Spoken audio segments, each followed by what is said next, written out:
अवध से आए हुए दूतों ने समाचार दिया, गुरु बुलाई पठए दो भाई।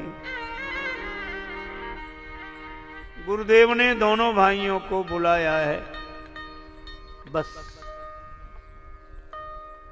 गुरु भक्ति हो तो ऐसी, गुरु अनुशासन श्रवण सुनी, चले गणेश मना। गुरु जी की आज्ञा श्रवण करके तुरंत गणेश जी का स्मरण किया और चल दिए। कथा यह संदेश देती है कि हमारे आपके जीवन में गुरु भक्ति का ऐसा ही आदर्श होना चाहिए। वैसा नहीं, एक गुरु जी थे, उनका एक चेला। तो गुरु जी ने कहा कि भाई अब हम स्नान करेंगे, जल स्नानागार में भर के रखो। तो वो शिष्य मना भी नहीं करता था, काम भी नहीं करता था। गुरु जी ने कहा कि जल भर के रखो, स्नानागार में स्नान करेंगे। तो बोला अच्छा। और फिर हाथ जोड़ के बोला अभी के थोड़ी देर में। अरे गुरु जी बोले अभी नहाना। अच्छा अच्छा। तो जल बाल्टी में रखूं कि घड़े में रखूं? गुरु जी बोले अरे चाहे जिसमें रख दे। अच्छा महाराज। फिर बोला कुएं का ले आऊं कि नल का? गुरु जी बोले रहने दे, इतनी देर में तो हम ही इंतजाम कर लेते और नहा लेते। तुरंत गुरु अनुशासन श्रवण सुनी, चले गणेश मनाए। चले समीर बेगे हाय हाथी, नागत सरित शैल बन बांकी।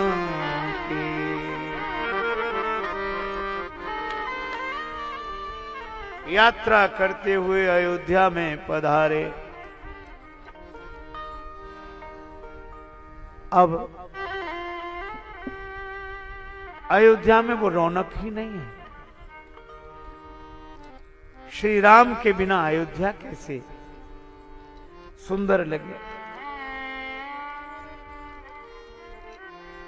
भरत जी शत्रुघ्न जी से कहने लगे, भूमि से नवलोन धूम है हवन के कहूं, गौएं डकरात बिलखात बाट बाट हैं, और सूने शत्रु सूदन क्यों सरयू के घाट। यहां यज्ञादि होते रहते थे सरयू जी किनारे। बंदीजन यश गाते हुए दिखाई देते थे। गौएं बिलखती हुई घूम रही हैं, यज्ञ नहीं हो रहा, और ये सरयू जी के घाट सूने सूने क्यों लग रहे हैं। अब शत्रुघ्न कहें कि मैं क्या बताऊं महाराज, अयोध्या जैसी थी वैसी नहीं दिख रही। तब अब वो जो रथ चला रहे थे, रथ हाँकने वाले, वे बता नहीं पा रहे कैसे कहें, लेकिन आंसू रुक नहीं रहे। तो जैसे ही उनके आंसू बरसते हैं वैसे ही वस्त्र से आंसू पोंछ लेते हैं। अपने उत्तरी ऐसे अश्रु पात हो रहा है उसे पोंछ लेते हैं। भरत जी पूछते क्या हुआ? बहाना कर दे, कुछ नहीं, भाल पर मुख पर पसीना अधिक आ गया था, प्रश्वेद बिंदु पहुंचने का बहाना कर देते। अब भरत जी के मन में आशंका बढ़ती जाए, पर जैसे ही नगर में प्रवेश किया तो जो पुरजन मिलते वे भी पुरजन मिलई न कहाई, कछु गवई जो आ रही जाए। पुरजन भी मिलते तो कुछ कहते नहीं, बस चुपचाप प्रणाम करते और चले जाते। भरत कुशल न पूछ सकई, भय विषाद मन माहि। उनको डर लग रहा था कि पता नहीं कौन सी अनहोनी बात सुनने को मिलेगी, हम कैसे पूछें। तब उन्होंने सोचा कि ऐसी जगह चलो जहां सब एक साथ मिल जाएं। माता कैकेयी के भवन में भैया राम अधिक समय रहते हैं, लक्ष्मण भैया भी वहीं मिलेंगे, पिताजी भी महारानी कैकेयी के भवन में निवास करते हैं, वे भी वहां मिलेंगे, सब एक ही जगह मिल जाएंगे। इसलिए रथ चलाने वालों से कहा, महारानी माता कैकेयी के राजभवन की ओर रथ ले चलो।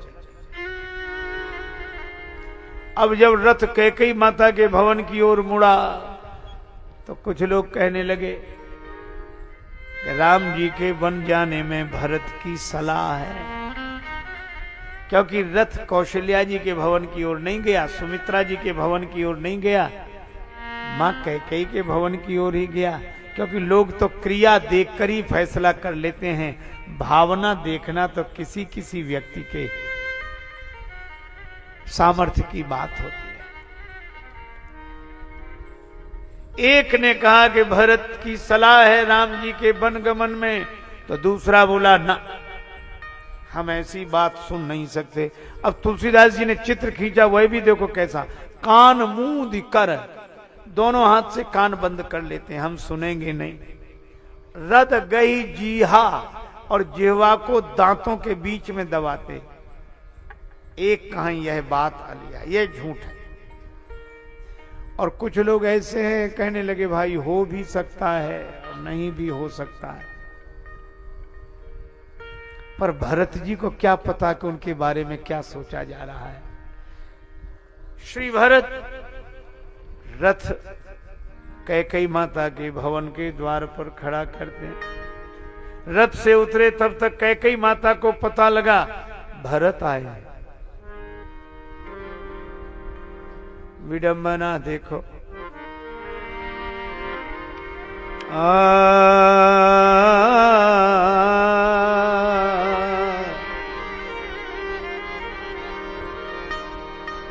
पति का शव तेल के कड़ाह में सुरक्षित रखा गया है अंतिम संस्कार के लिए,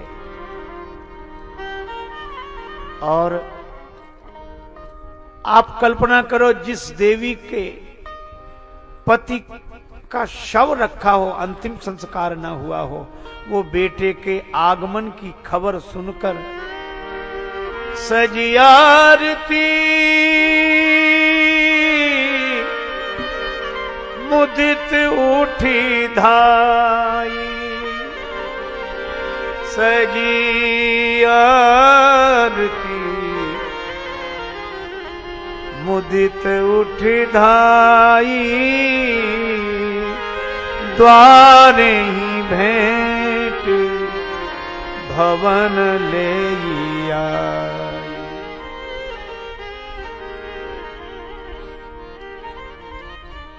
द्वार पर ही आकर आरती उतारी, हृदय से लगा लिया।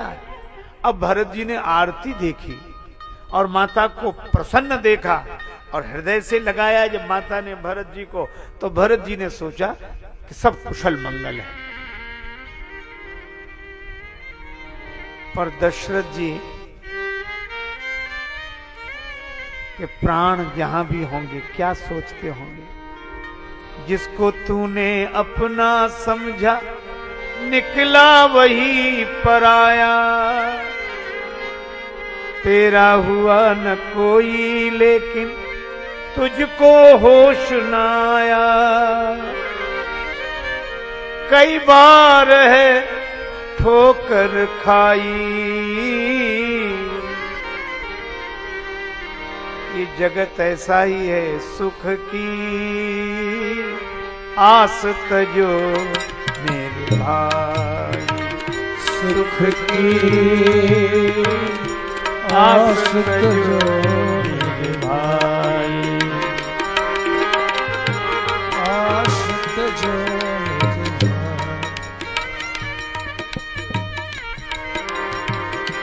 आस तजो मेरे भाई, आस तजो मेरे भाई।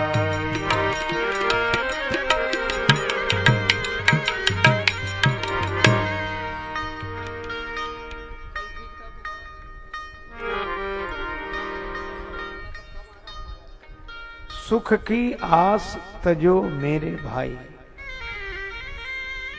संसार का स्वरूप ही ऐसा है।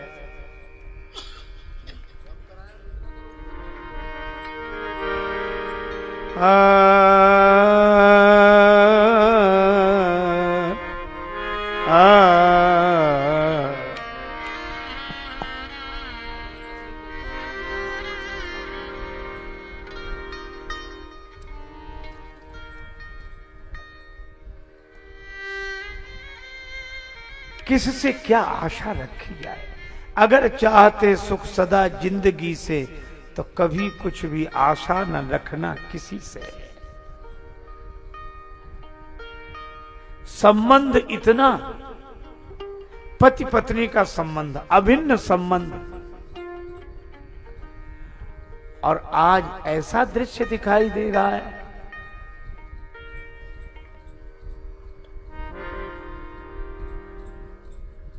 भरत जी भवन के भीतर गए तो भवन में कोई नहीं, केवल कैकेयी माता और कोई नहीं। भरत जी पूछते हैं, कहो कहां तात? मां, पिताजी कहां हैं? कहो कहां तात? कहां सब माता?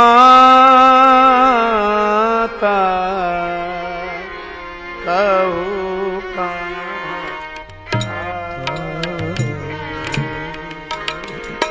कहां सब माता? सब माता कहो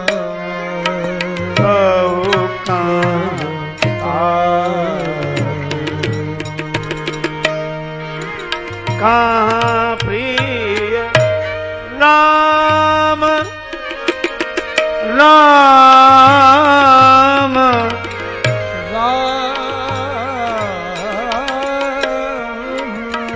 राम लखन दो भ्राता।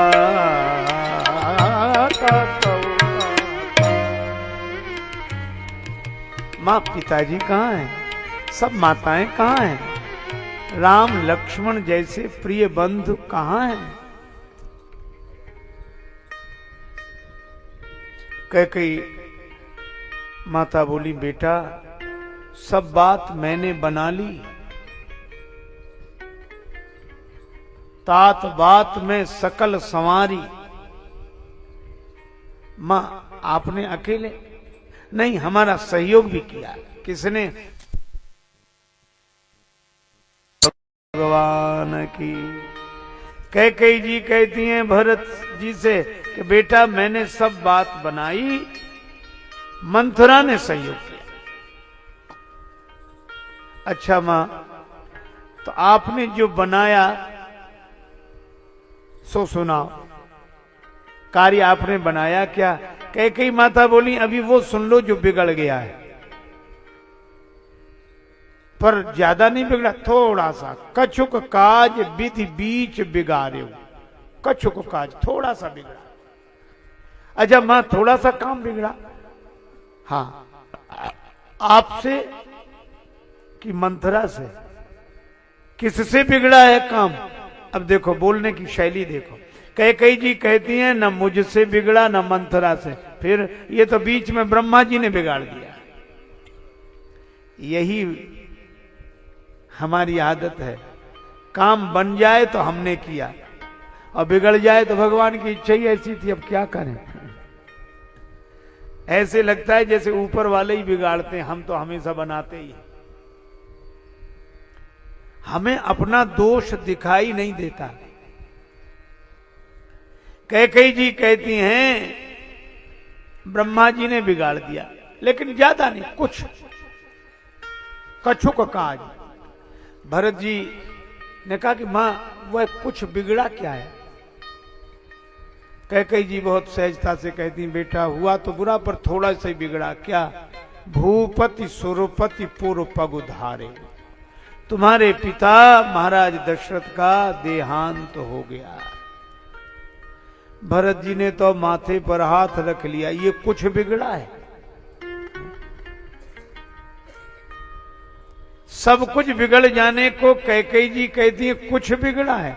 कछुक काज विधि बीच बिगाड़े। रोने लगे श्री भरत। भरत जी को यही दुख है, चलत न देखन पाएं तो ही तात न रामई सौंपेहु मोही मोही।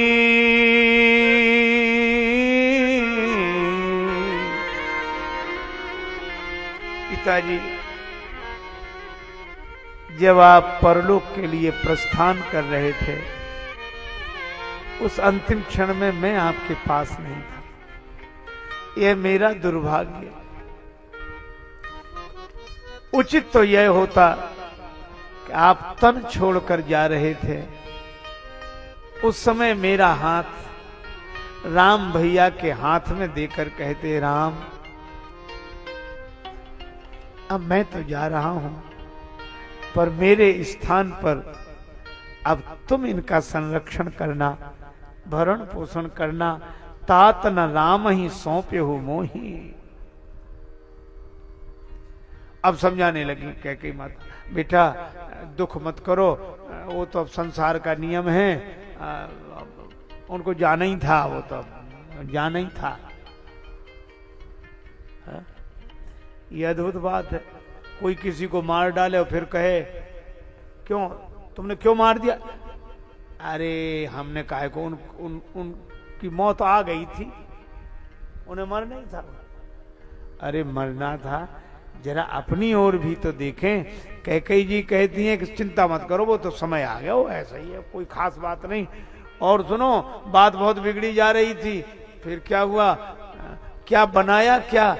कैकेयी जी बोली, यही महाराज जो चले गए, दशरथ जी राम जी को युवराज पद पर बैठा रहे थे, और बेटा तुमको तो इसलिए भेज दिया था, और मौका पाकर वो तो भला करे भगवान बिचारी मंथरा का कि उसने मुझे सचेत कर दिया, पर मैंने भी ऐसा बदला लिया, तुम्हारे लिए राज्य मांगा और राम को वन भेज दिया 14 वर्ष के लिए। और राम के साथ लक्ष्मण भी, मैं जानती थी राम जाएंगे तो लक्ष्मण जाएंगे, अब कोई खटपट करने वाला नहीं है। तुम्हारे साथ शत्रुघ्न है, वो तो बोलते ही नहीं है, लक्ष्मण ही बोलते थे, वो राम के साथ चले गए, सीता जी भी गई। अब तुम राज्य करो, तुम्हारे लिए ही मैंने यह सब कुछ किया है।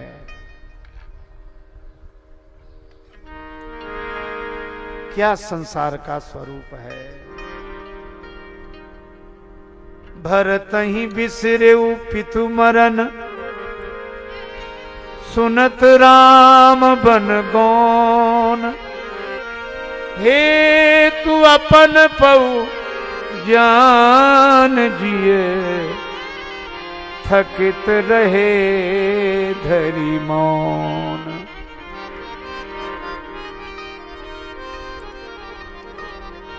राम जी के वनगमन का समाचार सुनकर भरत जी तो पिताजी के मृत्यु का समाचार ही भूल गए,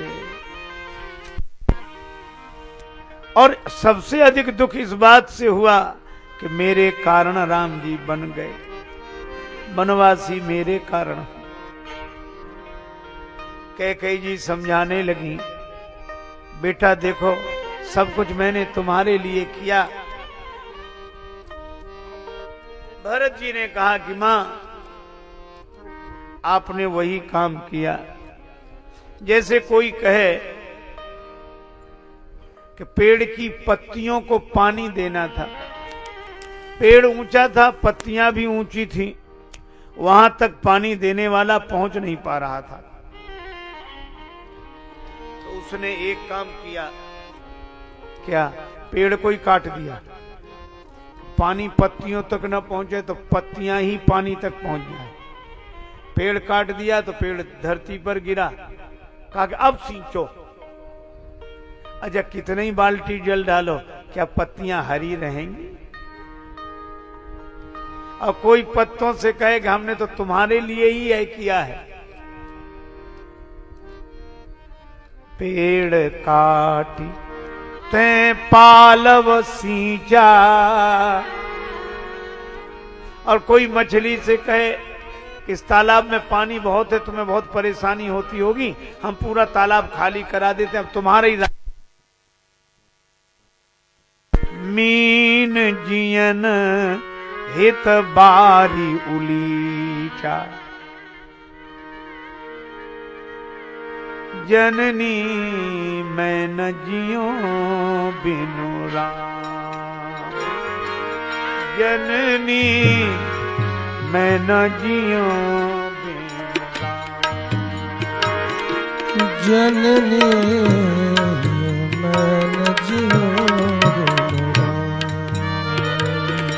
मैं न जियो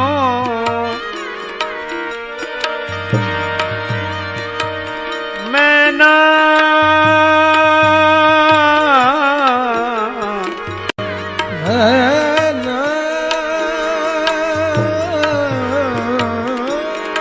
मैं न जियो बिनु राम, बिनु राम,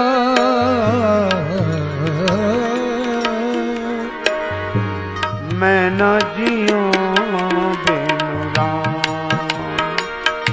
जननी मैं न जियो बिनु राम। और इस समय भरत जी ने जो बातें कही वो बड़ी गंभीर हैं। क्या कहते हैं? बरमागत मन भई नहीं पीरा, गरी न जी है मुँह परे वो न कीरा।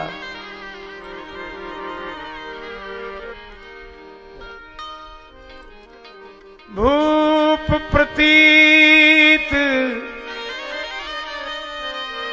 तोरी कीमी कीनी, मरण काल विधि मति हर लीनी।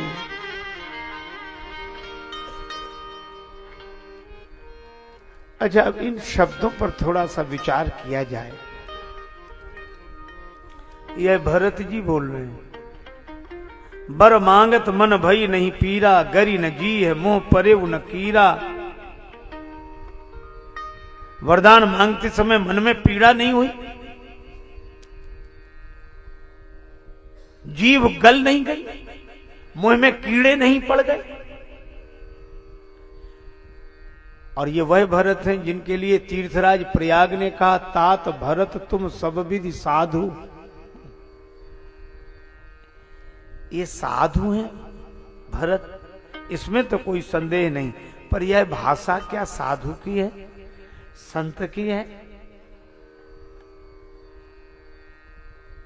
निसंदेह है भरत जी संत हैं, पर ये जो वाणी इस तरह की, आप इसको ऐसे सोचें,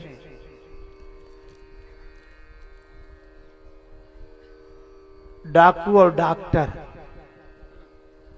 वैसे अगर देखा जाए तो राशि दोनों की एक मिलती है, डा से डॉक्टर और डाकू। पर डाकू भी छुरी चलाता है और डॉक्टर भी ऑपरेशन के लिए छुरी चलाता है, पर एक के नाम के साथ विख्यात लिखा जाता है, दूसरे के नाम के साथ कुख्यात लिखा जाता है। एक को इनाम दिया जाता है, दूसरे पर इनाम बोला जाता है। क्यों? क्रिया एक जैसी दिखाई देती है, पर डाकू छुरी का प्रहार किसी का जीवन नष्ट करने के लिए करता है, और डाकू जीवन नष्ट करने के लिए छुरी का प्रहार करता है, पर डॉक्टर तो जीवन बचाने के लिए छुरी का प्रहार करता है। तो छुरी तो दोनों ही हैं। और इसीलिए मुझे लगता है कि संसारी व्यक्ति की गाली हमारे जीवन को नष्ट कर देती है, पर संत के द्वारा दी गई गाली भी जीवन का निर्माण कर देती है।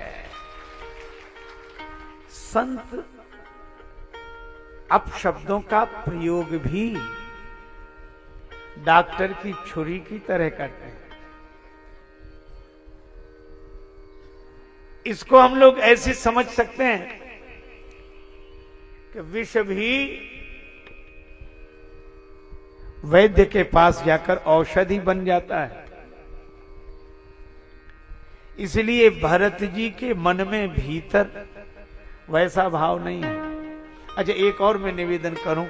एक सज्जन कहने लगे कि आपके सनातन धर्म के जो आर्ष ग्रंथ हैं, पुराण हैं, इन पुराणों में जितनी कथाएं हैं, उन कथाओं में अधिकांश यही सुनने को मिलता है कि उन ऋषि ने उनको श्राप दे दिया, मुनि ने उनको श्राप दे दिया, उन्होंने उनको श्राप दे दिया और जरा जरा सी बात पे नाराज होकर श्राप दे दिया।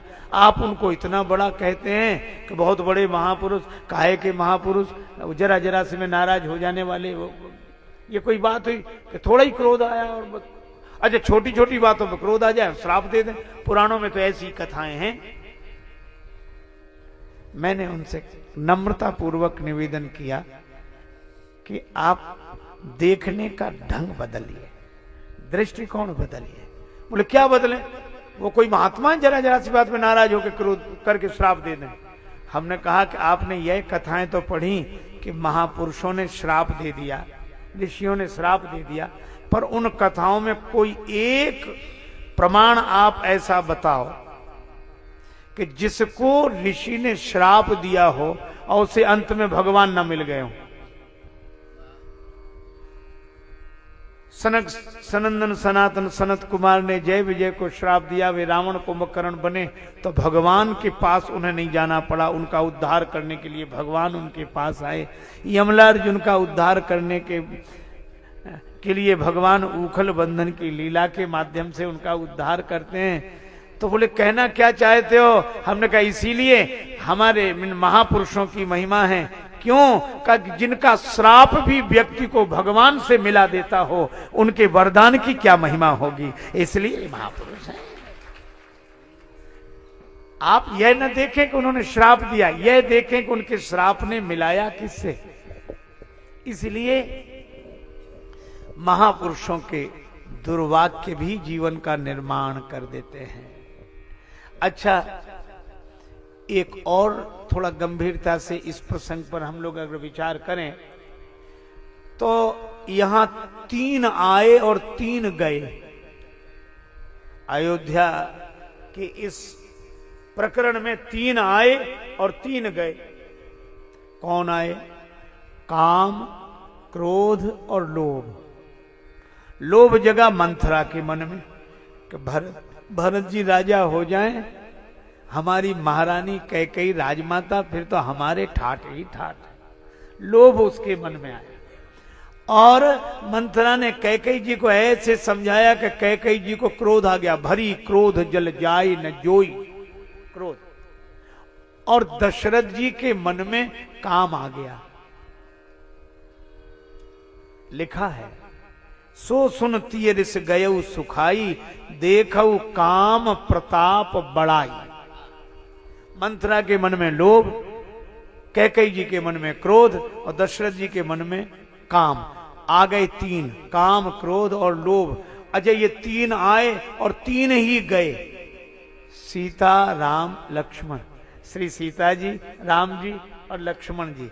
अच्छा, राम जी वन क्यों चले गए? क्योंकि काम आ गया। तो जहां काम तहां राम नहीं, जहां राम नहीं काम, तुलसी कबों की रही सकें रवि रजनी एक ठाम।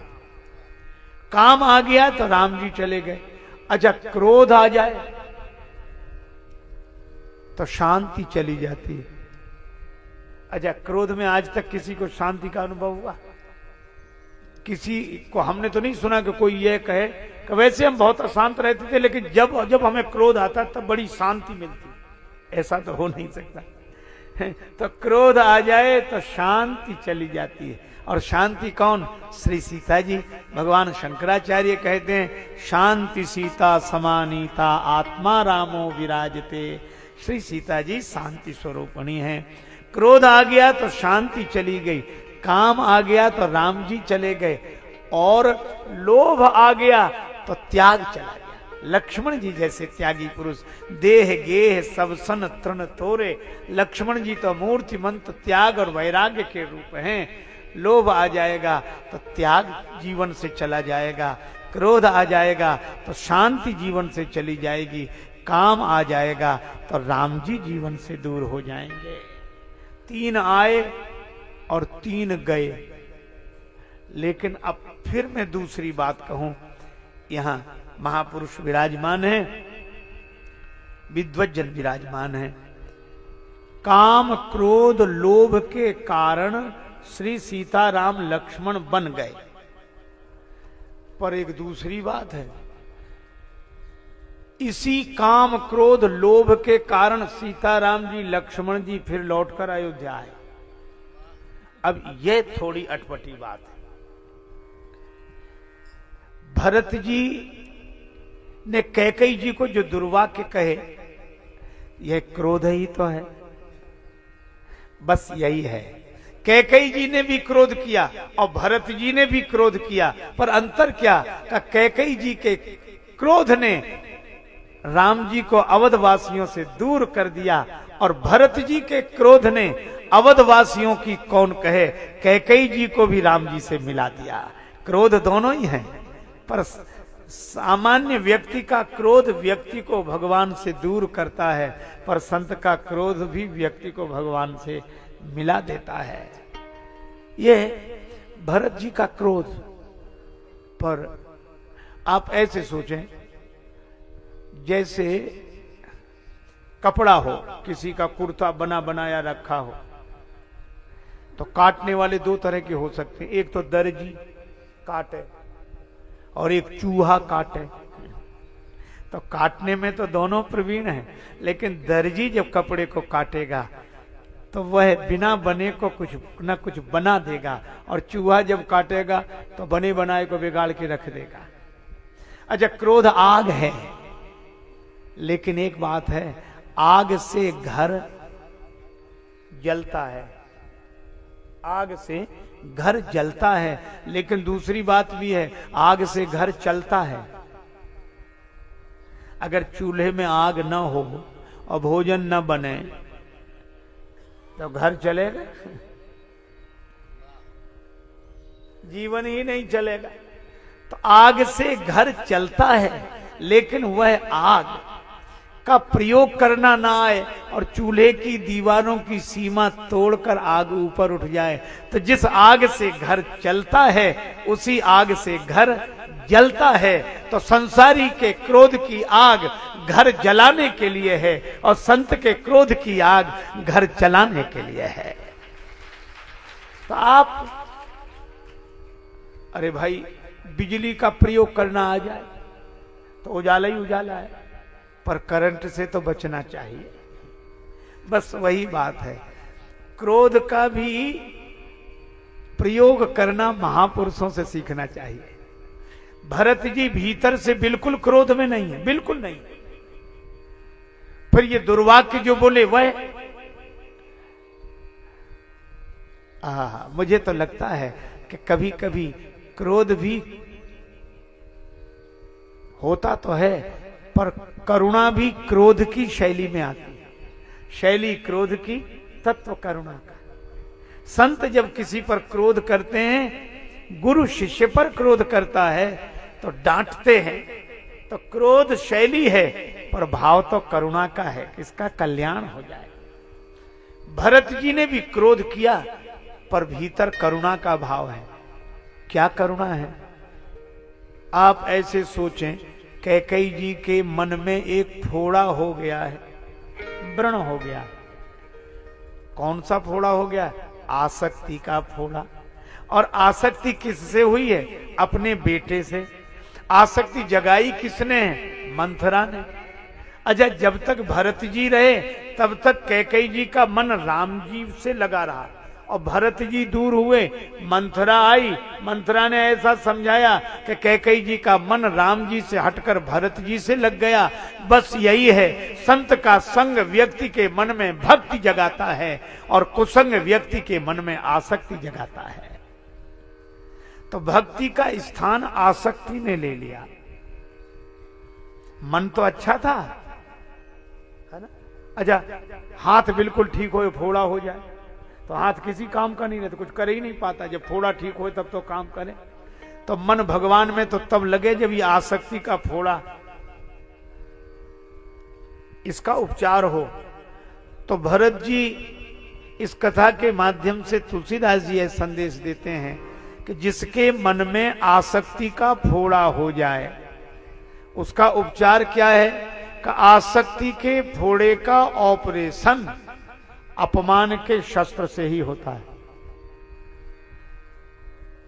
जिससे आसक्ति हो वही अपमान कर दे तो आसक्ति टूट जाती है। जिससे आसक्ति हो वही अपमान करे। तो भरत जी ने माता कैकेयी के मन में जो आसक्ति का व्रण था उसका ऑपरेशन करने के लिए दुर्वाक्यों के शस्त्र का प्रयोग किया। ये छुरी, वर मांगत मन भई नहीं पीड़ा, वरदान मांगते समय मन में पीड़ा नहीं हुई, जीभ नहीं गल गई, मुंह में कीड़े नहीं पड़ गए। जन्नी तू जन्नी भई विदिशन कछु न बसाए, ऐसे कुल में तुम्हारे जैसी। मां तक कहने में शर्म लगती है मुझे, ऐसे दुर्वाक्य कहे। अब कैकेयी जी सोचने लगी कि अरे, जिस बेटे के लिए राज्य सुरक्षित किया, जिस बेटे के लिए कलंक लिया, जिस बेटे को राज्य देने के लिए वैधव्य लिया, जिसके लिए इतना सब कुछ किया, और वह मुझे गालियां दे रहा है, वह मेरा अपमान कर रहा है। और एक वो बेटा जिसको 14 वर्ष के लिए वन भेजा, और वह भी जाते समय चरणों में सिर रख के प्रणाम करके कहा कि मां आशीर्वाद दो ताकि वन में मैं कुशल मंगल पूर्वक रहकर अपने लक्ष्य की प्राप्ति कर सकूं। कैकेयी जी के आंसू बरसने लगे। कैकेयी जी ने कहा कि भरत तुम्हारे लिए इतना किया और उसका बदला मुझे यह मिला कि तुम गालियां दे रहे हो, अपमान कर रहे हो, और एक वो बेटा जिसे 14 वर्ष के लिए वन भेजा वह बार बार प्रणाम करके गया। मेरा वही बेटा ठीक है, वही ठीक है, तुम ठीक नहीं हो, तुम ठीक नहीं हो। भरत जी मन ही मन बड़े प्रसन्न हुए। उनको लगा कि ऑपरेशन सफल हुआ। वे ही बोले मन ही मन के, मां मैं भी तो यही चाहता हूं कि तुम्हें राम जी ही ठीक लगे। ये आसक्ति का स्थान भक्ति ले ले, बस इसीलिए मैंने इन दुर्वाक्यों के शस्त्र का प्रयोग किया और कोई कारण नहीं है। इसलिए भरत जी के संतत्व में कोई संदेह नहीं है। वे इन दुर्वाक्यों के प्रयोग को किसी के जीवन को स्वस्थ बनाने के लिए करते हैं। अच्छा, अब एक बात और है, यह भी सही है कि भरत जी ने माता का त्याग कर दिया। तजो पिता प्रहलाद विभीषण, बंधु भरत महतारी, बंधु भरत महतारी,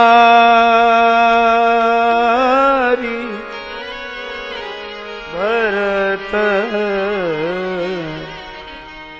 भरत। अच्छा, अब एक बात और कहूं इसी संदर्भ में। कैकेयी जी का त्याग भरत जी ने भी किया और कैकेयी जी का त्याग दशरथ जी ने भी किया, पर दोनों के त्याग में अंतर है। दशरथ जी जब भगवान श्री राम ने लंकाधिपति रावण पर विजय श्री प्राप्त की, देवता जय जयकार करने आए, तो देवराज इंद्र के साथ महाराज दशरथ भी आए। राम जी ने प्रणाम किया, अनुज सहित प्रभु वंदन किया। पिताजी ने आशीर्वाद दिया, नेत्रों में आंसू आ गए, तनय बिलोक नयन जल छाए। राम जी भी बहुत आनंदित हुए महाराज दशरथ को देखकर। लक्ष्मण जी ने कहा, पूज्य पिताजी, हमें तो बड़ी प्रसन्नता है कि आप शरीर छोड़ने के बाद भी आ गए, नहीं तो जाने वाला लौट कर आता कहां है। एक सज्जन कहने लगे, अब लोग भी महाराज बड़े बड़े विचित्र होते हैं, कहने लगे, क्यों साहब, ये सही बात है कि दशरथ जी लौट कर आ गए? तो हमने कहा सही है, रामायण में लिखा है, सही है, दशरथ जी लौट के आए। तो दूसरा बोला, राम जी के पिताजी लौट के आ गए? हमने कहा हाँ, लौट के आए। सो वो क्या बोला? बोले क्यों भाई, जब वे उनके पिताजी लौट के आए तो हम लोगों के भी पिताजी मर गए, वे तो आज तक नहीं आए लौट के। इसका मतलब ये झूठी बातें हैं। हमारे भी तो आने चाहिए, जो गए लौट कर आए, और दशरथ जी लौट कर आए। तो हमने उनसे एक ही बात कही कि दशरथ जी लौट कर आए और अपने पिताजी नहीं लौट कर आए, इसमें एक अंतर है। बोले हाँ, हमारे पिताजी नहीं आए लौट के। हमने कहा सुनो, तुम्हारे पिताजी जब तक जिए तब तक बीच बीच में स्वर्ग जाते रहते थे क्या? बोले नहीं, कभी नहीं गए। और हमने कहा दशरथ जी जब तक जीवित रहे, इंद्र जब बुलाए तब जाते थे, और इंद्र स्वागत करता था, आगे होए जे सुरपति लेई, अरध सिंहासन आसन देई, सुरपति बसई बाहु बल जाके। तो महाराज दशरथ तो जीवन काल में भी अनेक बार स्वर्ग जाते थे और आते थे। तो जो अपने जीवन में कई बार स्वर्ग जाके आता रहा हो, वह मरने के बाद भी अगर स्वर्ग से लौट आए तो आश्चर्य नहीं है। और जिनकी तुलना हम देते हैं वे एक ही बार गए हैं, ऐसे थोड़े ही उनको ये सुविधा मिली हो कि चाहे जब चले जाओ और फिर लौट के आ जाओ। इसलिए दशरथ जी विशेष हैं। अपने सामान्य जीवन की तुलना इन विशिष्ट महापुरुषों से नहीं करनी चाहिए। दशरथ जी आए, आशीर्वाद दिया, राम जी ने प्रणाम किया, लक्ष्मण जी के भी लोचन सजल हो गए। लक्ष्मण जी ने कहा कि पिताजी, जब आपको इतनी सुविधा मिली है कि इंद्र के साथ आप आए, तो एक बात पूछूं, चित्रकूट क्यों नहीं आ गए? वहां भी देवराज इंद्र आए थे। अगर चित्रकूट आ जाते तो सबसे मिलना हो जाता, पर आप चित्रकूट में तो आए नहीं, त्रिकूट पर आए। कहां चित्रकूट जैसी पवित्र भूमि, कहां ये लंका त्रिकूट पर बसी हुई, उस पवित्र भूमि की तुलना में यहां आए। दशरथ जी गंभीर हो गए।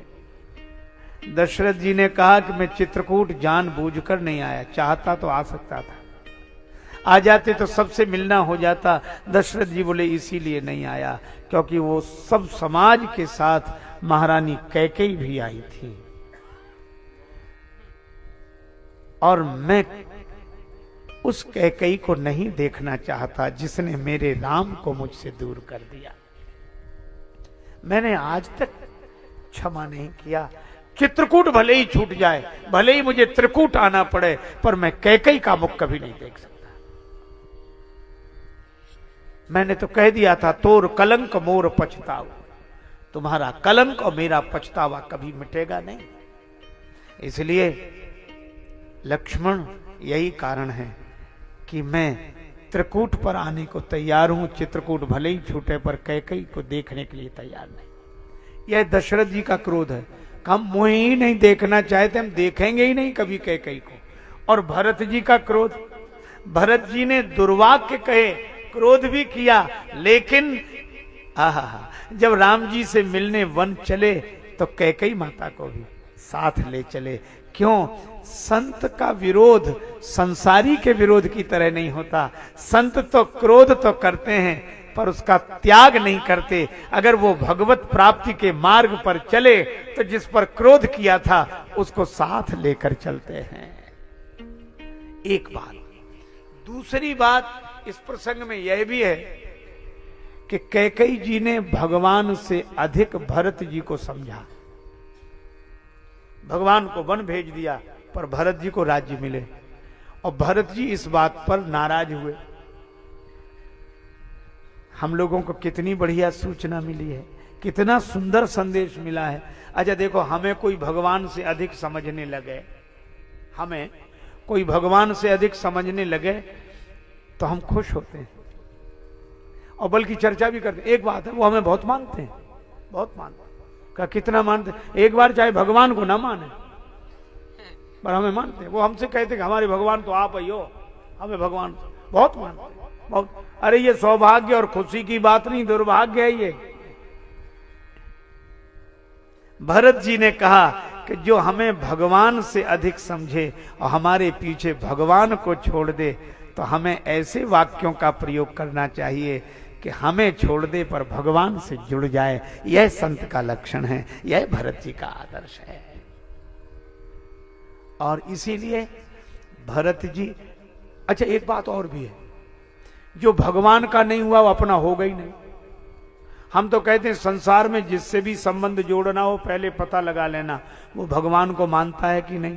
भगवान को मानेगा तो आपको मानेगा, और भगवान को नहीं मानता होगा तो आपको मानेगा ही नहीं। कैसे? अच्छा आप ऐसे सोचो कि जैसे आपने किसी को घड़ी दी और उपहार में, कि घड़ी बांधो हाथ में, घड़ी बांधो, और आप ये सोचें कि हमने इसे घड़ी दी है तो ये हमारा एहसान मानेगा। पहले पता लगा लेना, अगर भगवान को मानता होगा तो आपका एहसान मानेगा। क्यों? आपने दी है घड़ी, घड़ी बांधी है उसने हाथ में, और हाथ दिया है भगवान ने। तो जो हाथ देने वाले का नहीं हुआ वो घड़ी देने वाले का होगा। जो जीवन देने वाले का नहीं हुआ वो जीवन के लिए देने वाले का भी नहीं होगा। इसलिए मुझे तो लगता है कि भगवान की भक्ति ही एकमात्र संसार की संपूर्ण समस्याओं का समाधान है। और इसलिए भरत जी में क्रोध, पर फिर मैं आपसे कहूंगा कि संत के क्रोध के कारण लोग भगवान से मिले। अच्छा एक बात और है, भरत जी में लोभ भी, पर फिर मैं वही निवेदन करूंगा कि संत में लोभ भी जाकर अपना प्रभाव बदल देता है। लोभ भी लगन बन जाता है, क्रोध भी भगवान से जोड़ने का उपाय बन जाता है, और काम भी राम से मन को जोड़ देता है। भरत जी इन दुर्वाक्यों का प्रयोग करके थोड़े रुके ही थे। तेही अवसर कुबरी तहाई, तेही अवसर कुबरी तहाई, तेही अवसर कहाँ आए बसन विभूषण विविध बनाई।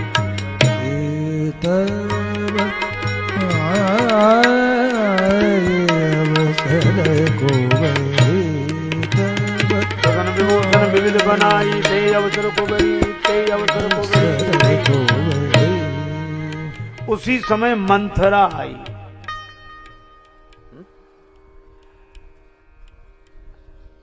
शत्रु अब मंथरा पर दृष्टि कौन रखते थे बराबर? जब मंथरा ने पहली बार कैकेयी माता को राम जी के विरुद्ध भड़काया, तब कैकेयी जी ने कहा, दीन लखन सिख अस मन मोरे। महारानी कैकेयी हंसकर बोली, मंथरा तू गाल फुलाए बैठी है, कहीं लक्ष्मण तो नहीं मिल गए थे?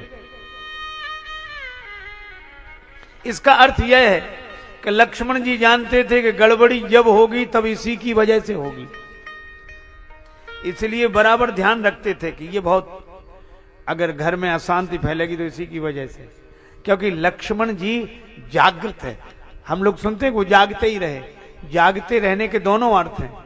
एक अर्थ तो यह है कि कोई सोए नहीं तो जागता रहे, दूसरा यह कि व्यवहार में सजग रहे, सावधान रहे, यह भी जागना है। आपको कई आदमी ऐसे मिलेंगे जो बैठे हों और वहां से कोई निकल जाए, उनको पता ही नहीं लगता कौन निकल गए। आप पीछे से आके पूछे कि भैया, हाँ हम तुमसे ही पूछ रहे हैं, यहां से कोई निकला क्या? अरे तुमसे पूछ रहे कोई निकला? हो सकता है। तो तुमने, हमने ध्यान ही नहीं दिया। तो ये जागे हैं कि सोए हैं? सजग, सावधान। और लक्ष्मण जी ऐसे ही सावधान हैं कि जिस बुराई के कारण घर बिगड़े उस पर ध्यान रखें, जीवन को बिगाड़े।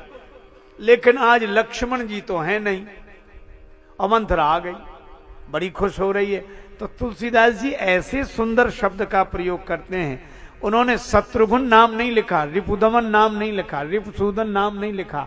मंथरा को देखकर लख रिस भरी लखन लघु भाई। लक्ष्मण जी के छोटे भाई नहीं, लक्ष्मण नहीं है, छोटे भैया तो हैं। और जैसे ही आई वैसे ही होमगी लात तकी कुबर मारा, कुबड़ पर लात का प्रहार किया। एक ने कहा बस बस बस बस, अरे लात लात काय को मारे, लात काय, बात तो करो, बात तो करो। शत्रुघ्न जी बोले हम बोलते ही नहीं, बात हमारा विभाग नहीं,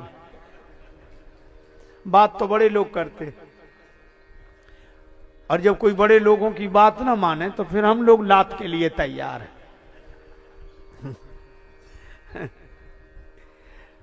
बातचीत से मामला हल हो रहा, बात से वार्ता चल रही, बात। शत्रुघ्न जी बोले बातचीत से मामला हल होता तो कभी का हो गया होता। भरत भैया बात ही तो कर रहे थे और सबने समझाया, महारानी कैकेयी को, मंथरा को, सबने बातें की। गुरु वशिष्ठ समझाते रहे, माता अरुंधति समझाती रही, सबने समझाया, पर ये बात से समझने वाली नहीं। अच्छा अब एक बात है, बात और लात संग, भरत जी और शत्रुघ्न जी संग। लेकिन एक अंतर है, भरत जी आगे आगे चलते हैं, शत्रुघ्न जी पीछे पीछे। इसका अर्थ है कि व्यवहारिक जीवन में बात को ही आगे रखना चाहिए। जब बात से बात ना बने तब पीछे से लात।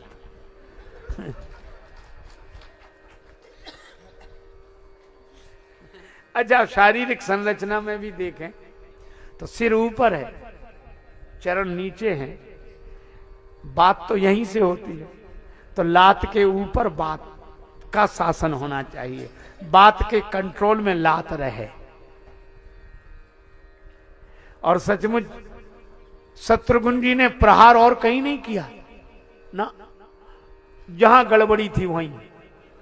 यह भी एक तरह की डॉक्टरी है, ना उसके सिर में कोई चोट की, न पांव में, न पीठ में, वो जो कुबड़ निकला था उसी पर।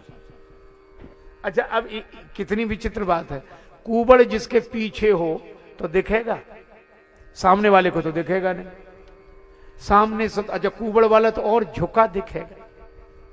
तो ये झुकना उसकी महानता है कि मजबूरी? कई लोग झुके दिखते हैं, पर हो सकता है झुकना उनकी बीमारी हो। अच्छा जो बीमारी के कारण झुकते हैं, अच्छा आप सोचो, हर किसी का झुकना भी ठीक नहीं। तुलसीदास जी कहते हैं नवन नीच के अति दुखदाई। नीच का खड़े रहना दुख देना है, पर नीच झुके तो अति दुख देगा। नवन नीच के अति दुखदाई, जिम अंकुश धनु उरग बिलाई। अंकुश, धनुष, सांप, बिल्ली, सांप है ऐसे खड़ा रहे फनफुलाए, कोई कठिनाई नहीं। और सांप ऐसे हो और कोई सोचे प्रणाम कर रहा है, नीचे जो प्रणाम कर रहा है, प्राण ले रहा है वो। बिल्ली जब किसी पर आक्रमण करती है तो धरती में मिल जाती है, बिल्कुल। कोई सोचे बड़ी विनम्र है बेचारी, देखो धरती में मिल गई है। अरे धरती में जब मिल गई है तभी वह आक्रमण करना चाहती। धनुष न झुके तब समझ लो किसी पर बाण चलेगा, और अंकुश ऊपर उठा रहे तब तक दिक्कत नहीं, नीचे आए तो हाथी को पीड़ा पहुंचाएगा। अब मंथरा झुकी दिखती है, अच्छा एक बात और है, जब कोई झुककर चलेगा तो उसे अपने पांव दिखेंगे कि नहीं? और पांव शब्द में श्लेष, पद, पद पांव को भी कहते हैं और पद गद्दी को भी कहते हैं। ये लोभ की वृत्ति है, ये कभी सीधी खड़ी नहीं होती, ये झुकी रहती, इसको अपने ही पद दिखते हैं और तो कुछ दिखता ही नहीं है। चाहे किसी के घर में आग लग जाए पर वो तो पद की तरफ ही देखती रहती और अपने ही पद दिखते हैं, ऐसी झुकती है। अच्छा बड़ी विनम्र लगती है, लेकिन ऐसा लोभ जिसमें झुकना दिखाई दे, नम्रता दिखाई दे, इस ऐसे लोभ का परिणाम तो बाद में पता लगता है। मंथरा की सामने से तो विनम्रता दिखती है, पर बीमारी क्या है ये तो पीछे से पता लगता है, बाद में ही पता लगता है, पहले तो पता लगता ही नहीं है। पर शत्रुघ्न जी ने कहा कि आगे से मत देखो, पीछे से देखो। शत्रुघ्न जी का कहना यह है कि किसी भी कार्य को आरंभ करने के पहले इसके परिणाम पर विचार करो, पीछे क्या परिणाम होगा। और उस गड़बड़ी पर शत्रुघ्न जी ने प्रहार किया, हुमगी लात तक कुबर मारा तो धरती पर गिरी। अब यह भी है, और गिर कर क्या बोली, आह दैव में काह बिगाड़ा कर, मैंने क्या बिगाड़ा। अच्छा करते हुए बुरा फल मिला, करत नीक फल अनयस पायूं, अच्छा करते बुरा फल मिला।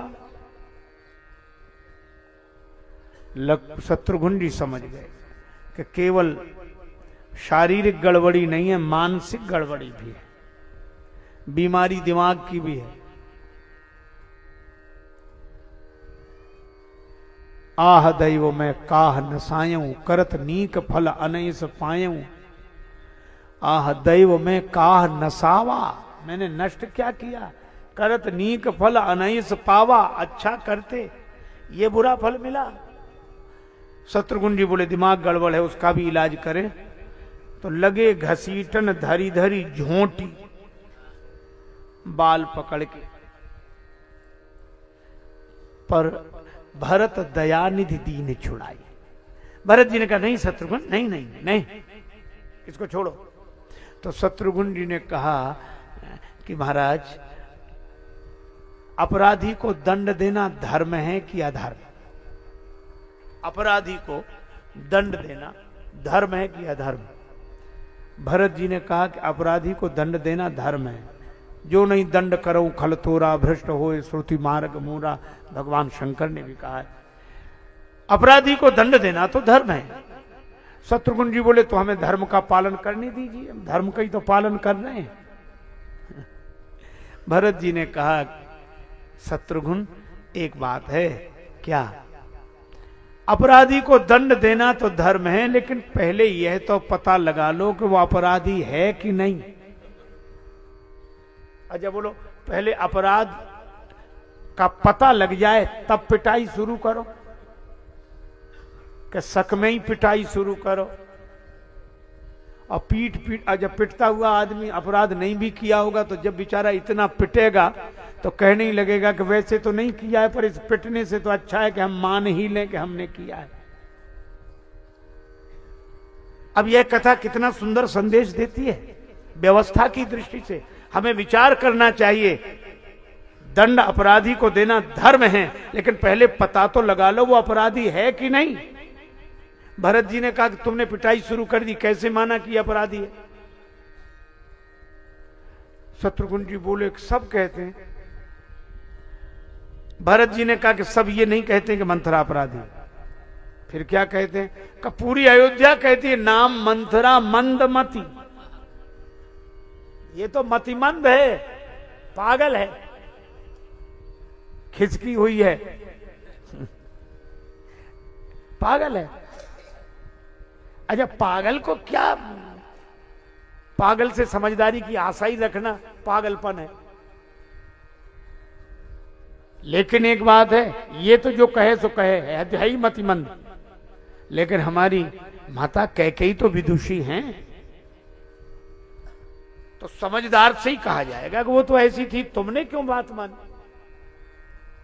तो शत्रुघ्न जी कांप गए। तो क्या आप यह कहना चाहते हैं कि अपराधिनी कैकेयी माता है?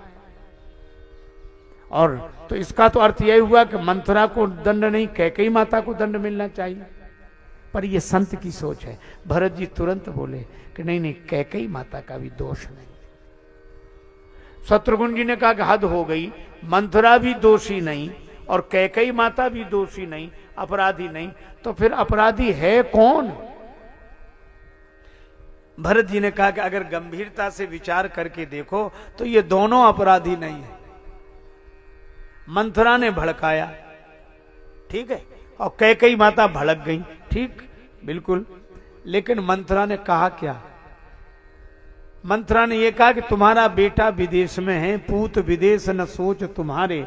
बेटे की याद दिलाकर कैकेयी माता के मन में आसक्ति जगाई मंथरा ने, और राम जी से मन हटाकर मुझ में ही तो लगाया। हाँ, तो भरत जी बोले अगर मैं होता ही नहीं तो मंथरा किसका नाम लेकर कैकेयी जी का मन राम जी से हटाकर मुझ में लगा देते? मैं था ना, तो मेरे ही तो आसक्ति जगाई कैकेयी जी के मन में मंथरा ने। हाँ, तो भरत जी बोले कि मुझे तो यह लगता है कि न मैं होता, न मंथरा मेरा नाम लेती, न कैकेयी जी की मुझ में आसक्ति होती, और न उन वे राम भक्ति से दूर होती, तो मुझे तो लगता है कि न मंथरा अपराधी, न माता कैकेयी अपराधी। अगर कोई अपराधी है तो मैं ही हूं, मेरे कारण ही यह सारा द्वंद्व हुआ है। मही सकल अनरथ कर मूला। शत्रुघ्न जी बोले तो आप अपराधी हैं? बिल्कुल, दिखाई नहीं पड़ रहे हैं। कब वृक्ष की शाखाएं दिखती हैं पर जड़ नहीं दिखाई पड़ती। मैं अनर्थ के वृक्ष का मूल हूं, इसलिए मैं दिखाई तो नहीं पड़ रहा हूं। भरत जी ने कहा शत्रुघ्न, मुझे तो लगता है कि सारे संसार की सजाएं मुझे मिले, दंड मुझे मिले और किसी को न मिले। यह संत की सोच है जो किसी को अपराधी नहीं मानता। गुण तुम्हारा समझे निज दोषा, जिसे अपने में दोष दिखाई दें वह संत, और जिसे दूसरे में ही दोष दिखे वह कौन है आप स्वयं समझ लेंगे। एक मानस में तो कहा सपने नहीं देखे पर दोषा, स्वप्न में भी दूसरे का दोष न देखे। तो एक सज्जन क्या बोले सपने में तो हम भी नहीं देखते पर वैसे देखते रहते। अरे नहीं भाई, आहा, जिसे दूसरे में दोष दिखे वह संसारी है, जिसे अपने में दोष दिखे वो साधक है। और जिसे देखो, जिसे दूसरे में दोष दिखे वो संसारी, जिसे दूसरे में गुण दिखे वो साधक है, और जिसे दूसरे में भगवान दिखे वो संत है। वासुदेव सर्वमिति स महात्मा सुदुर्लभा। और यही कारण है भरत जी, यही समय हो रहा था। कौशल्यापहं ये दो भाई, भाई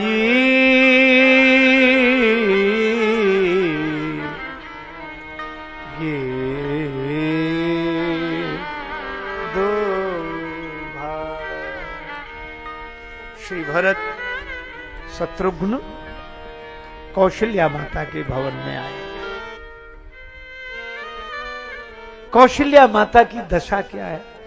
जिस दिन से श्री राम बन गए हैं उस दिन से माता ने जल भी नहीं पिया है,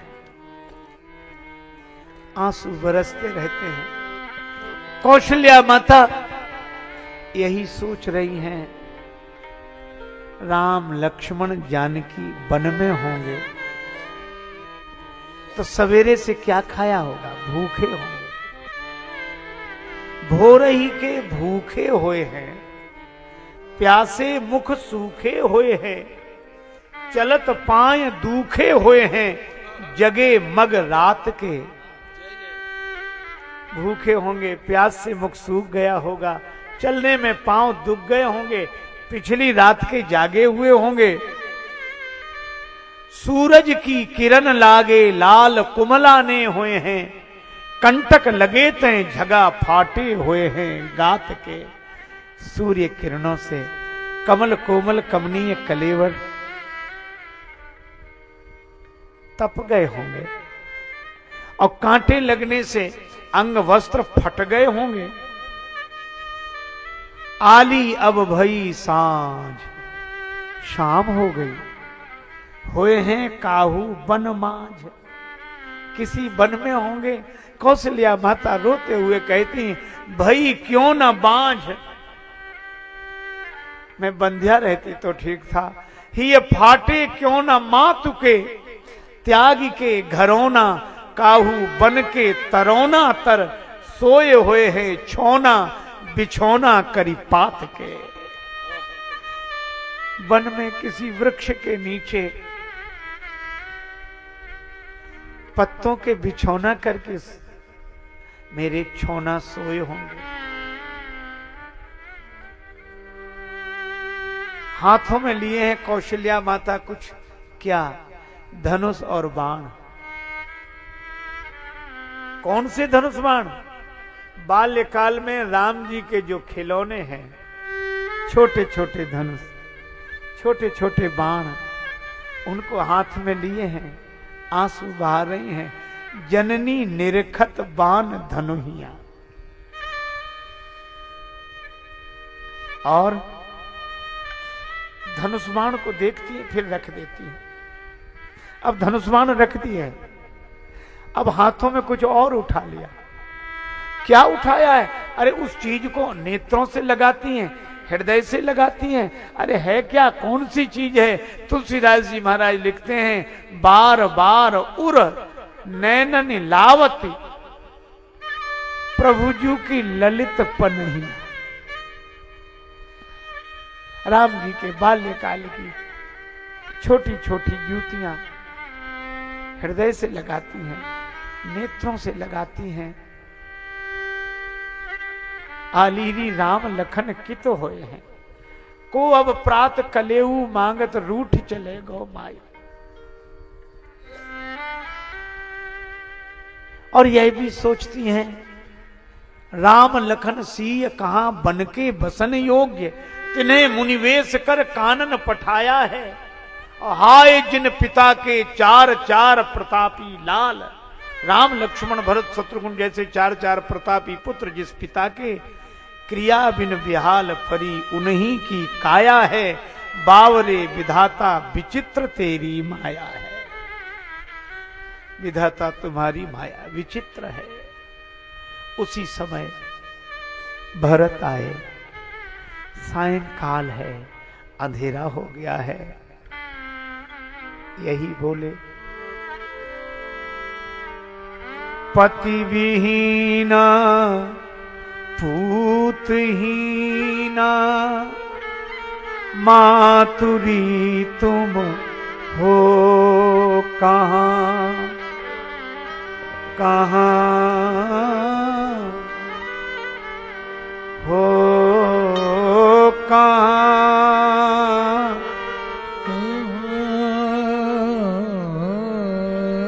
आ गया घर का वही षड्यंत्रकारी खल यहाँ खल खल। श्री भरत कहते, मां पति विहीना पूतहीना, मां कहां हो? जिसके कारण यह सब षड्यंत्र हुआ है वह खल भरत आ गया है। दिखाई पड़े भरत। कौशल्या माता इतनी शरीर से शिथिल हो गई हैं, बिना अन्न जल के इतने दिन बीत गए हैं, वे उठकर चल नहीं सकती थी। पर भरत जी को देखा तो लगा कि मैं दौड़ पड़ूंगी। भरत ही देख मात उठ धाई, और जैसे ही पास आई तो मूर्छित अवन परी झई आई। चक्कर आ गया, मूर्छित होकर गिर गई। भरत जी कहते हैं, मां मां मूर्छा आई आपको, आपने नेत्र बंद कर लिए, ठीक ही किया। मुख न देखो मां मेरा, मुख देखने में पाप है, किंतु कह दो हे भरत तुम पर सभी का श्राप है। आप मेरा मुख मत देखो मां, यह कह दो भरत तुमको सबका श्राप लगे। लेकिन कौशल्या जी हाथ उठाती हैं, भरत जी के मुख पर हाथ रख दे। बेटा ऐसा मत कहो, मैं जानती हूं ओ भरत बेटा न तुझ में, ओ भरत बेटा न तुझ में द्वेष की दुर्गंध है, साक्षिणी मैं हूं मुझे उस राम की सौगंध है। भरत मैं राम की सौगंध करके कहती हूं तुम्हारे मन में द्वेष की दुर्गंध हो ही नहीं सकती। हो रही संताप से संतप्त मेरी आत्मा, आ जुड़ा दे भानुकुल के निष्कलंकी चंद्रमा। मेरे हृदय से लग जाओ। माता भरत गोद बैठारे, आंसू पोंछ मृदु वचन उचारे। माता ने भरत जी को गोद में बिठाया, आंसू पहुंचे और यही बोली, द्रोह करके कैकई क्या हानि मेरी कर गई। भरत जी को गोद में बिठाकर माता कौशल्या कहती हैं, द्रोह करके कैकई क्या हानि मेरी कर गई, और देख ले कोई मेरी सूनी सी गोदी भर गई। मेरी गोदी तो भरी हुई है। भरत जी ने कहा कि मां यहां तो राम भैया को बैठना था, आपने मुझे बिठाया। कौशल्या जी बोली मैं राम को ही बिठाए हूं, तुम्हारे बारे में नहीं जानते हो कि मैं जानती हूं। आ गया मेरा वही तू, राम सचमुच राम है। और भरत जानते हो राम में तुम में भेद क्या है, एक ही।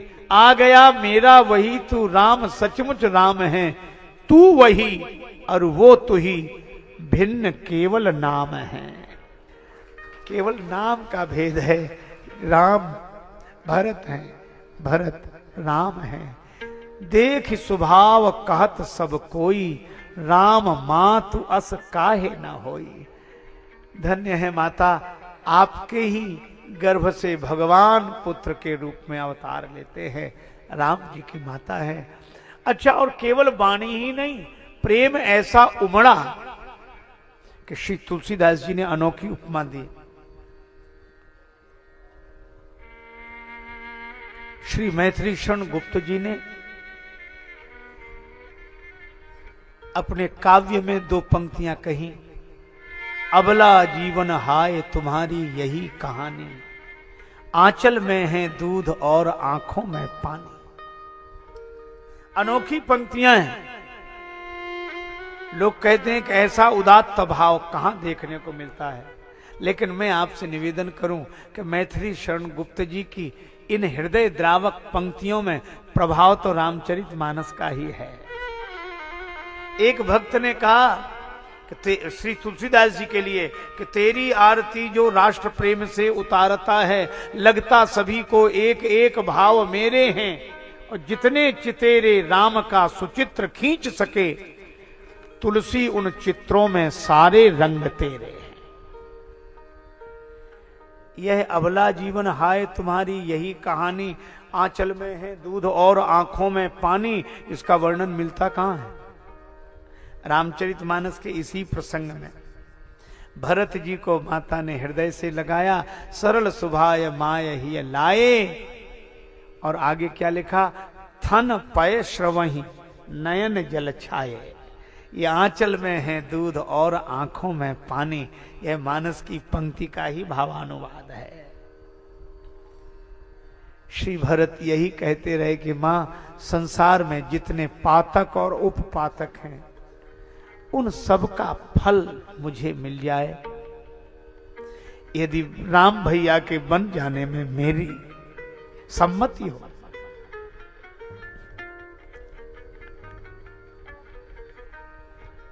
कौशल्या माता ने कहा, भरत, चंद्रमा में आग उत्पन्न हो सकती है, पर तुम राम के प्रतिकूल नहीं हो सकते। ज्ञान होने पर भले ही अज्ञान की निवृत्ति न हो, पर भय ज्ञान बरु मिटे न मोहू, तुम राम ही प्रतिकूल न हो। और राम जी के बन जाने में तुम्हारी सम्मति तो है ही नहीं, पर जो इस सम्मति को मानेंगे, मत तुम्हारे यह जो जग काई, ते सपने सुख सुगति न लहाई। उनको स्वप्न में भी सुख और सुगति नहीं मिलेगी। भरत रात भर भरत रोते रहे, माता समझाती रही। सवेरे गुरुदेव वशिष्ठ आए। वशिष्ठ जी ने ज्ञानोपदेश दिया। भरत, तुम्हारे जैसा पिता तो न कभी हुआ है, ऐसा दिव्य पुरुष दुर्लभ है। भयऊ न है, न पहले हुआ न अभी है। और गुरु वशिष्ठ तो त्रिकालदर्शी है, तुम त्रिकालदर्शी मुनि ना था, तो वे तो आगे तक की बात कहते हैं, भविष्य की भी। भयऊ न है, भयऊ न भूतकाल, न है वर्तमान, न होनिहारा। भविष्य में भी कोई ऐसा नहीं हो सकता। कैसा? भूप भरत जस पिता तुम्हारा। भरत जैसे तुम्हारे पिता है, ऐसा कोई दिव्य पुरुष भूत भविष्य वर्तमान में भी नहीं। इसलिए उनके लिए सोच मत करो। ज्ञानोपदेश दिया। और तत्र क्वा मोहा क्वा शोका। और ज्ञानवान के यहां शोक कहां, मोह कहां। लेकिन परम ज्ञानी वीतरागी गुरुदेव वशिष्ठ ज्ञानोपदेश करके दूसरों के शोक की निवृत्ति करते हैं, पर उनके नेत्रों में अश्रु आ गए। दुख के कारण नहीं, सुमिर राम गुण शील स्वभाव। राम जी के शील और स्वभाव की याद आई। वशिष्ठ जी कहते, मैंने अपनी इन आंखों से देखा संबंध बदलते हुए। कठोरता की मूर्ति बन गई महारानी कैकेयी। मेरे सामने ही बलकल वस्त्र उनके सामने रखे, मुनिपट भूषण भाजनानी, और ये कहा वस्त्र उतारो, निकल जाओ घर से। यह कठोरता का चरम भी देखा, लेकिन राम जी के शील की भी पराकाष्ठा देखी। ऐसी महारानी कैकेयी के सामने हाथ जोड़कर नतग्रीव हुए, फिर बैठकर उनके चरणों में सिर रख दिया। माता, आपका आशीर्वाद मिले, आपकी कृपा मिले, आज्ञा हो तो मैं वन जाऊं। आपके आशीर्वाद से ही मैं वन में प्रसन्न रह सकूंगा। वशिष्ठ जी कहते हैं कि मुझसे कहा था कि तुम रघुकुल का पौरोहित्य कार्य स्वीकार करो, पुरोहित बनो, पर मैं कहता था उपरोहित्य कर्म अति मंदा, वेद पुराण स्मृति कर निंदा।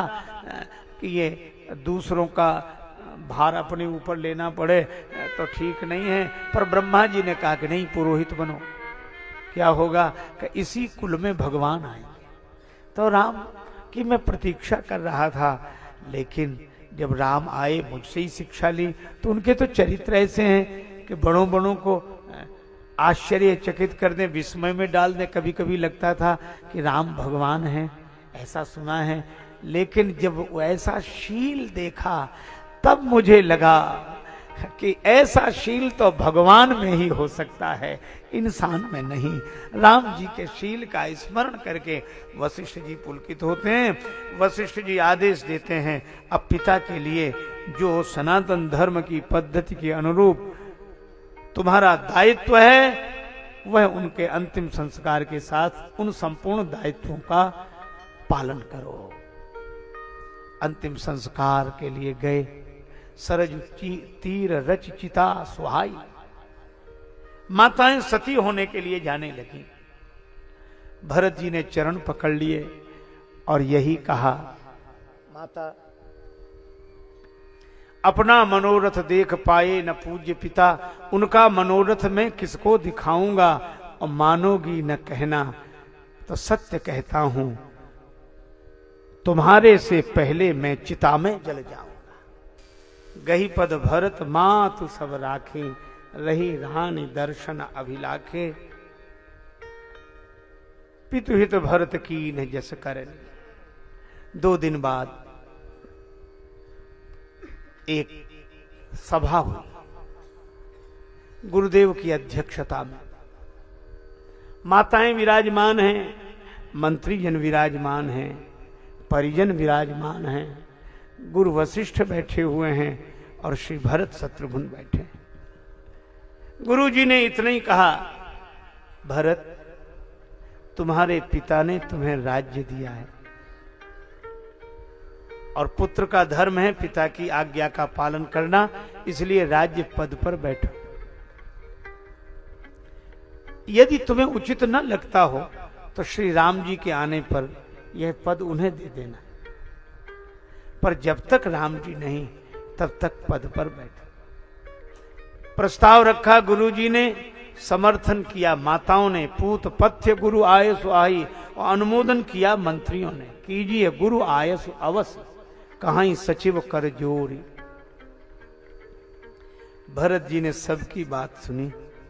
केवल एक बात मैं कहूंगा, श्री भरत जी ने यह कहा, गुरुदेव मुझे यह पद, आप जो उपदेश दे रहे हैं वो बिल्कुल ठीक है और वह मुझे मानना चाहिए, लेकिन मैं आपकी अवमानना नहीं कर रहा हूं गुरुदेव, आपके वचन की अवहेलना नहीं है, लेकिन मेरी एक पीड़ा है, बड़ी कृपा होगी मुझे यह पद न, मैं यह पद नहीं चाहता। गुरुजी बोले, भरत तो क्या तुम दुनिया वालों को यह दिखाना चाहते हो कि तुम पद के त्यागी हो?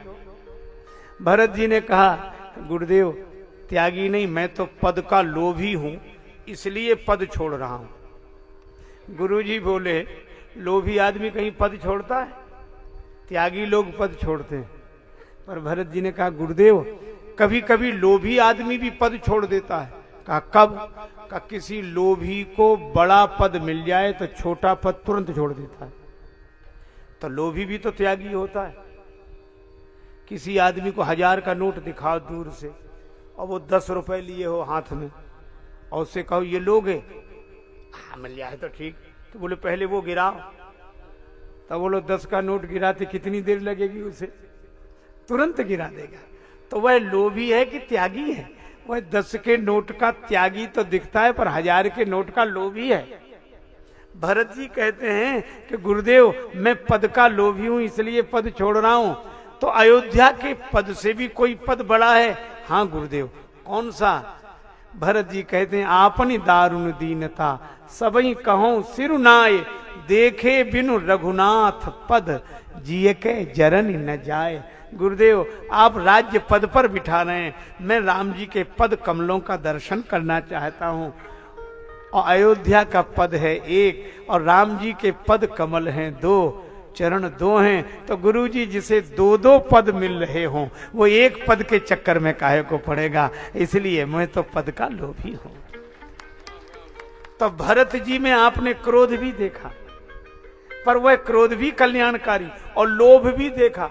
भरत जी का लोभ भी भगवान से जोड़ता है। और रही काम की बात, तो जब राम जी का दर्शन चित्रकूट में भरत जी ने किया, तब बलकल वसन जटिल तनु श्यामा, जन मुनिवेश कीन रति काम। ऐसे लगा जैसे रति काम विराजमान हो। तो मुझे तो लगता है कि संत का काम भी भगवान से जोड़ता है, संत का क्रोध भी भगवान से जोड़ता है, संत का लोभ भी भगवान से जोड़ता है। और यह तो श्रीधाम वृंदावन है। यहाँ के लिए तो श्री तुलसीदास जी महाराज विनय पत्रिका में लिखते हैं, काम मोहित गोपिकन पर। काम तो है पर श्याम से जुड़ा है। संत का काम चाम से नहीं जुड़ता, वह तो राम और श्याम से जुड़ता है। तब तो कबीरदास जी जैसे संत भी कहते हैं, राम मोर पियू मैं राम की बहुरिया, दूढ़े ने गावो मंगल चार, आज मोरे घर आए राजा राम भरतार। माता मीरा कहती हैं, जाके सिर मोर मुकुट मेरो पति सो। काम भी राम श्याम से जुड़कर प्रेम हो जाता है। और यही विकारों का रूपांतरण है। संत के पास जाकर विकारों का रूपांतरण हो जाता है। अच्छा देखो एक बात है, आटे से रोटी बनती है, रोटी से पेट भरता है। रोटी बनती आटे की है, पर आटे से किसी का पेट नहीं भरता है। तो आटे की रोटी बनाना जिसे आ गया वह तृप्त हो जाता है, वह क्षुधा शांत कर पाता है। इसी तरह विकारों का रूपांतरण करना अगर आ जाए तो जीवन धन्य हो जाए। भरत जी, इसीलिए तुलसीदास जी कहते हैं, काम मोहित गोपिकन पर कृपा अतुलित कीन, जगत पिता बिरंच जिनके चरण की रजलीन। जगत पिता ब्रह्मा भी गोपियों की चरण धूल सिर पर धारण करते हैं और धन्य हैं वे गोपियां। देखो वे परम सौभाग्यशाली हैं जो भगवान का दर्शन करना चाहते हैं। पर ये गोपियां कितनी धन्य हैं कि जिनका दर्शन भगवान करना चाहते हैं।